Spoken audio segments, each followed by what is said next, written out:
हमारे बाबू ला जी लो, अब ये लोग के देखी हमारे कहीं से इंसाफ ना मिलो। अच्छा बउआ के शादी भी लड़की के शादी बाटे, कै तारीख को शादी बा? को तारीख 22 तारीख तिलक 28 के बारात है, बताइए कहाँ से होगा? अरे भाई इसी महीने जी नवंबर में। हम लोग अपने कर्जा वर्जा ले रहे थे शादी करने के लिए, तब तक मेरे पिताजी को ही मार दे, कमाने वाला कोई नहीं है और शादी करें या क्या करें कुछ समझ में नहीं आता, क्या पता कल हमको भी मार देगा। मौजूदा डिप्टी सीएम जो कि पूर्व मुख्यमंत्री, दो मुख्यमंत्री के सुपुत्र हैं, उनका यह गृह जिला है और उनके गृह जिला में किस कदर उन्हीं के जातियों के द्वारा महादलित परिवार को फुटबॉल के तरह खेला जाता है और दिन दहाड़े एक महादलित परिवार के मुखिया की हत्या कर दी जाती है। इस घटना के पहले, इस हत्याकांड के पहले 2 बार अपराधियों के द्वारा, शरारती तत्वों के द्वारा इन लोगों के ऊपर हमला किया गया, मारपीट किया गया। उस संदर्भ में इनके पिता के द्वारा स्थानीय पुलिस प्रशासन के यहाँ आवेदन भी दर्ज कराया गया, लेकिन आवेदन दर्ज कराना सब व्यर्थ रहा। पैसे के बल पर यहाँ की प्रशासन भी बिक गई। चंद पैसों के लिए, चंद पैसों की लालच में स्थानीय पुलिस प्रशासन अपने ईमान को बेच दी और आज नतीजा ये है कि इस परिवार का सदस्य, इस परिवार का मुखिया मनोज राम इस दुनिया से चल बसे और आज ये बच्चे अनाथ हो गए। पिता का साया इन बच्चों के सर से उठ गया। अभी भी धमकी दिया जा रहा है कि जो पटदार उसमें खाना किया जा रहा है उस पटदार को जान से मार दिया जाएगा।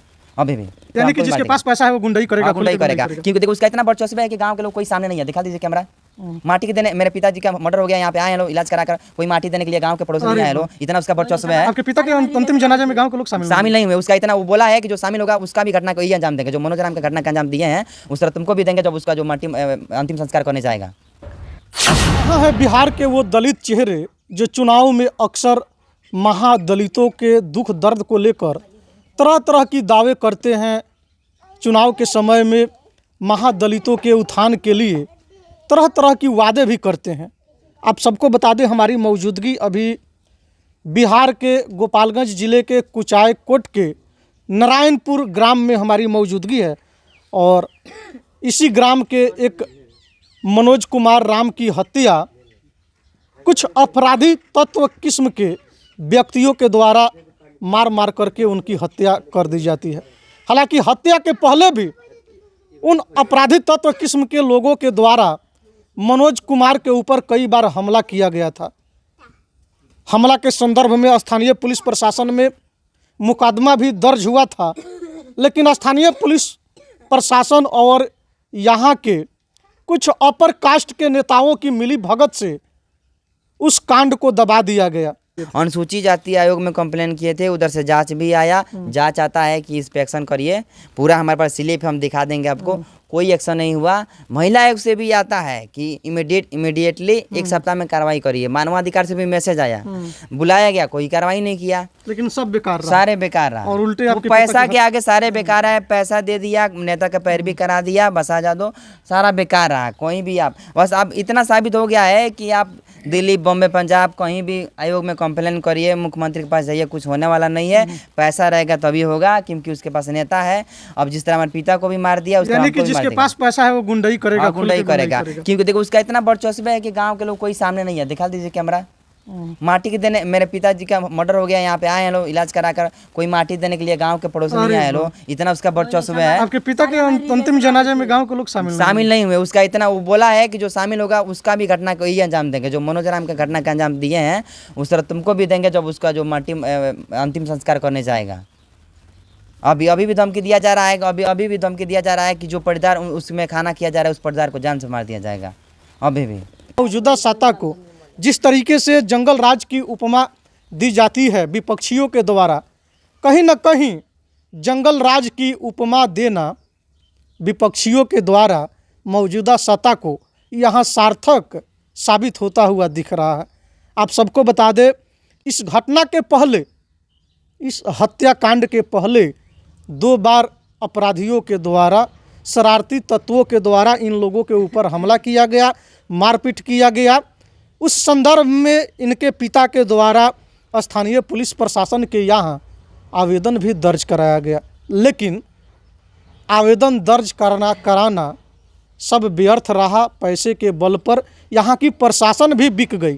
चंद पैसों के लिए, चंद पैसों की लालच में स्थानीय पुलिस प्रशासन अपने ईमान को बेच दी और आज नतीजा ये है कि इस परिवार का सदस्य, इस परिवार का मुखिया मनोज राम इस दुनिया से चल बसे और आज ये बच्चे अब हमारे अनाथ बाबू हो लोग गए, कहाँ से खाई, पिता का कहाँ से साया देंगे इन भाई? बच्चों के सर से उठ गया। और इस महिला को देखिए जिन्होंने अपने पति को खोया है। जी का केंगा हमर बाबू लो जी लो, अब ये लोग के देखी हमर कहीं से इंसाफ ना मिलो। अच्छा, बउआ के शादी भी ए होके लड़की के शादी बाटे, कै तारीख के शादी बा? को तरीके बाटे? 22 तारीख तिलक 28 के बरात है, बताइए कहाँ से होगा। अरे भाई, इसी महीना जी में, हम नवंबर में। जी हम लोग हमने कर्जा वर्जा ले रहे थे शादी करने के लिए, तब तक मेरे पिताजी को ही मार दिया। कमाने वाला कोई नहीं है, और शादी करे या क्या करे कुछ समझ में नहीं आता, क्या पता कल हमको भी मार देगा। तो युवा डिप्टी सीएम तेजस्वी यादव जी, देख लीजिए आप लोग महादलितों के उत्थान की बात करते हैं। अनुसूचित जाति आयोग के अध्यक्ष महोदय, अनुसूचित जाति मंत्रालय के मंत्री महोदय, बिहार के मौजूदा डीजीपी, इस जिले के एसपी साहब, आप लोग महादलित परिवार के उत्थान की बात करते हैं। और महादलित परिवार किस कदर प्रताड़ित हो रहा है, इन लोगों की आप बीती आप लोग सुनेंगे तो आप लोगों के पैरों तले ज़मीन खिसक जाएगी। लेकिन एसपी महोदय, डीजीपी महोदय, आप लोग इस घटना से वाकिफ़ होंगे। हम मानते हैं कि आप लोग उच्च स्तरीय पदाधिकारी हैं, आप लोग ईमानदार हैं, लेकिन आपके जो निचले स्तर के पदाधिकारी लोग हैं, चंद पैसों की लालच में आकर के इन लोगों के बात से स्पष्ट हो रहा है कि चंद पैसों की लालच में आकर के वे लोग अपने ईमान को बेच दे रहे हैं। जब पूर्व में 2-2 बार केस किया गया इस परिवार के द्वारा, तो आखिर उन शरारती तत्वों के ऊपर, उन बदमाशों के ऊपर कानूनी कार्रवाई क्यों नहीं की गई? अगर पहले ही कानूनी कार्रवाई की गई रहती तो यह महादलित परिवार आज बिखरा नहीं होता। इस परिवार के सर से पिता का साया, मुखिया का साया नहीं उठता।